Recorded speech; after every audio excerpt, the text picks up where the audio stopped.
গুরুদেব জিজ্ঞাসা করে, বাবা বিমল তুই কই যাস? বাবা আমি একটু সাহিত্যে আশ্রমে যাব। আশ্রমে যাবি কেন? ওখানে অষ্টকারী লীলা কীর্তন, তাই ভক্ত সঙ্গ সাথে সঙ্গ করতে যাব। বাবা রে তুই তো যাবি, তুই তো যাবি তাই না? হ্যাঁ, তবে শোন, ভক্ত সঙ্গ সাথে সঙ্গ করার পরে যখন ঘরে ফিরে আসবি আমার জন্য একটু অনিবেদিত একটু প্রসাদটা নিয়ে আসিস রে বাবা। অনিবেদিত প্রসাদ? হ্যাঁ, তুই তো শান্তি আশ্রমে যাবি, যে প্রসাদটা কোনোদিন নিবেদন হয়, যে প্রসাদটা কোনোদিন এটা হয় না, তুই আমার জন্য ওই প্রসাদটা একটু নিয়ে আসিস বাবা। গুরু বাক্য হৃদয় স্থাপন করে নিবেন। আমার গুরুদেব বাক্য দিয়েছে, বামন জল থেকে একটু অনিবেদিত প্রসাদ নিয়ে যাবেন। প্রসাদ বিমল সারাটা দিন ভক্ত সঙ্গ করে গেল, ঘরে ফিরে যাবে, বাসায় গুরুদেব এসেছে। আর আমার গোসাইটা বলেছে অনিবেদিত প্রসাদ দিয়ে যায়। মন্দিরে গেল, গোসাই বাবাকে বলছে, বাবা গোসাই আমার গৃহে আমার গুরুদেব এসেছে, আমায় একটু অনিবেদিত প্রসাদ দাও।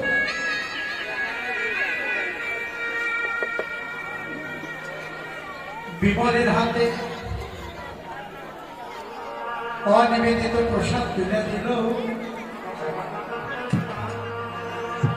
এই যে প্রসাদ, প্রসাদের সঙ্গে সঙ্গে একটা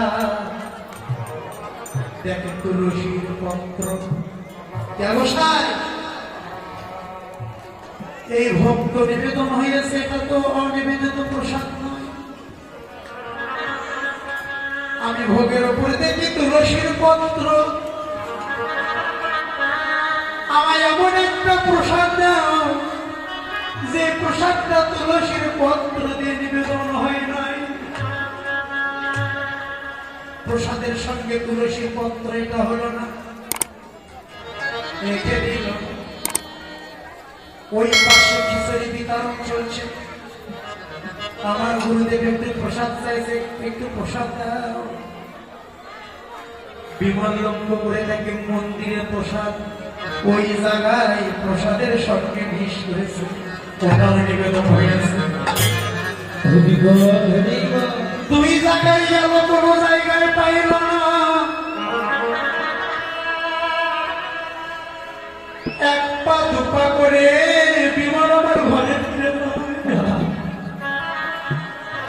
বাবা বিমল দিয়ে প্রসাদ দে। ও গোসাই আমি 2-3 জায়গায় ঘুরেছি, যেখানে যাই সেখানে থেকে নিবেদন করা প্রসাদ, কিন্তু আপনি আমায় ভাগ্য দিয়েছে যেটা কোনোদিন নিবেদন হয় নাই, ওই প্রসাদটা নিয়ে আসতে। কিন্তু 2 জায়গায় গিয়েছিস, 2 জায়গাতে দেখি তুলসীর পত্র দিয়ে নিবেদন হয়েছে, তাই আমি আনতে পারি না।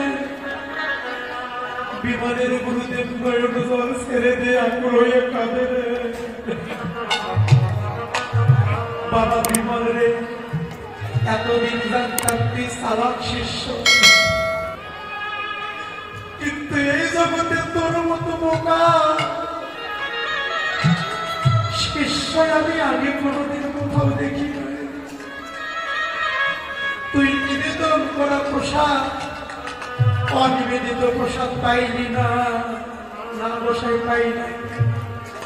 পেয়েছিস কিন্তু তুই চিনতে পারিস না। অনিবেদিত প্রসাদ কোনটি জানা? এই জগতে অনিবেদিত প্রসাদ কেবল ভক্তের দুটি,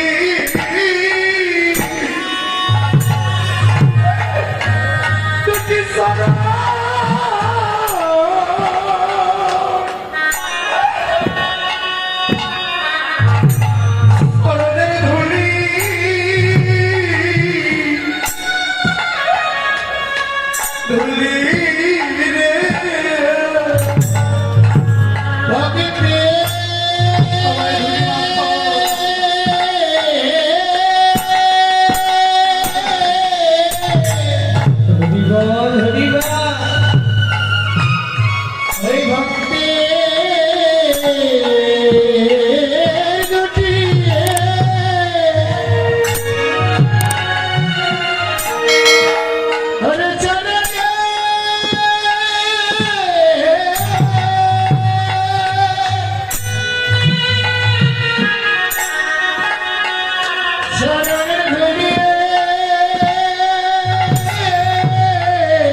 অনিবেদিত প্রসাদ ছানা বাতাসা ঘি মধু এইগুলি নয় রে বাবা।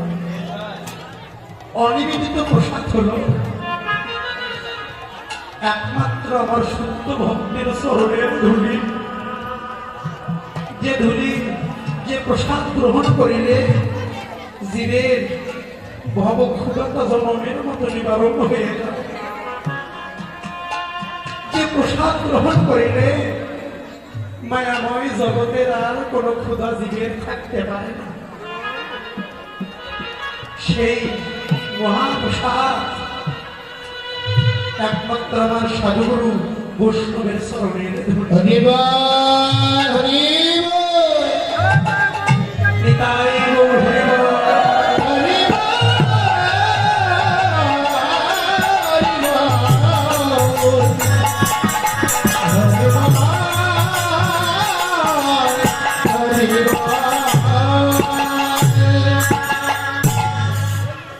সেই প্রসাদ পাওয়ার জন্যই নিবার জন্য আমরা দালার কোটা টাকা বাড়ি পরিত্যাগ করে সাধুর বাজারে বৈষ্ণবের বাজারে ছুটে এসেছি মা।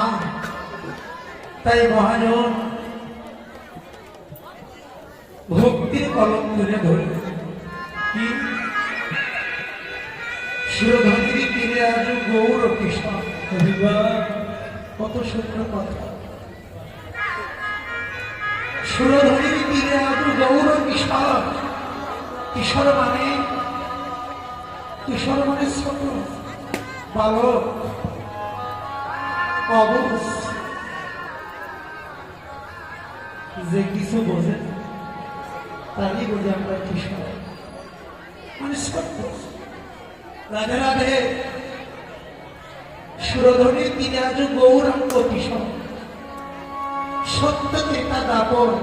এবার বলি একের পর এক ভগবান আরো বড় হয়েছে, কলিতে আরো বড় হওয়ার কথা ছিল, কিন্তু কলিতে ভগবান কেন কেশর অর্থাৎ ছোট কেন হলো? সুরধনী তিনি আজ গৌর কিশোর, গৌরী তো কৃষ্ণ হয়েছে, গৌরী তো কৃষ্ণ হয়েছে, নারায়ণী তো এসে রাম হয়েছে, রামই তো কৃষ্ণ, কৃষ্ণই তো এবার গৌর হয়েছে। সত্য ত্রিতা কাপড় এবার কলি। এই 3 যুগের পরে ভগবান এবার সারে এসেছে, আর অনেক বড় হওয়ার কথা, কিন্তু মহাজন বললেন সুরধনীর বিরাজ গৌরাঙ্গ কিশোর, মানে ছোট হলো ভগবান। কেমন ছোট হল? এবার জীবনে যদি পেতে চাও কিছু,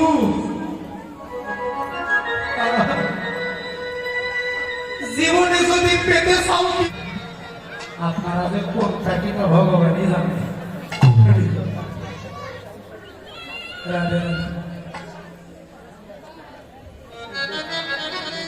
গাছের শত্রু লতা, আর কীর্তনের শত্রু কথা। একটা ছোট বৃক্ষ যদি লতা পাতাতে জড়িয়ে ধরে, ওই বৃক্ষটা আরো বড় হইতে পারে। হ্যাঁ, গীতা পাঠ, চৈতন্য পাঠ, কীর্তন আসলে যে মানুষটা কথা বলে, কীর্তনের ব্যাঘাত ঘটে, তখন কীর্তনের আনন্দ পাওয়া যায়। আমার উস্তাদ গুরু পাগলা দুলাল বলেছিল, বাবা মোহন রে, এ বাবা মোহন, আমার উস্তাদ গুরু পাগলা দুলাল মোহন বলেছিল, বাবা মোহন, সাধুর বাজারে ওঠা আর বসা শিখতে লাগে একটা মানুষের 12 বছর। কথাটা আজকে মনে করে গেল, 12 বছর লাগে একটা মানুষের ওঠা আর বসা শিখতে।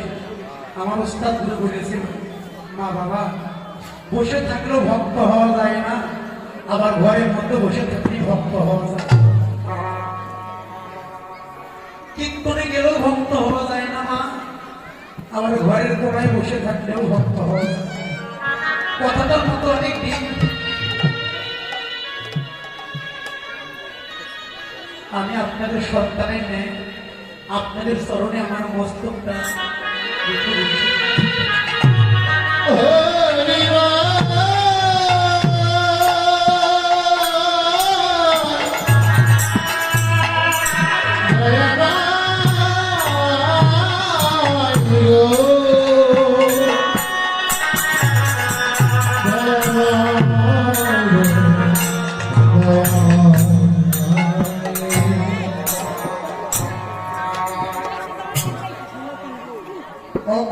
দিদি তুমি কই যাও? অনেক জায়গা আছে, দিদি তুমি কই যাও? বিমান দাদা তুমি কই যাও? কেন জানো না?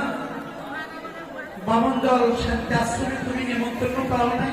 হ্যাঁ পেয়েছি। কবে থেকে? আজকে অষ্টকালী, অষ্টকালী শুনতে যাই।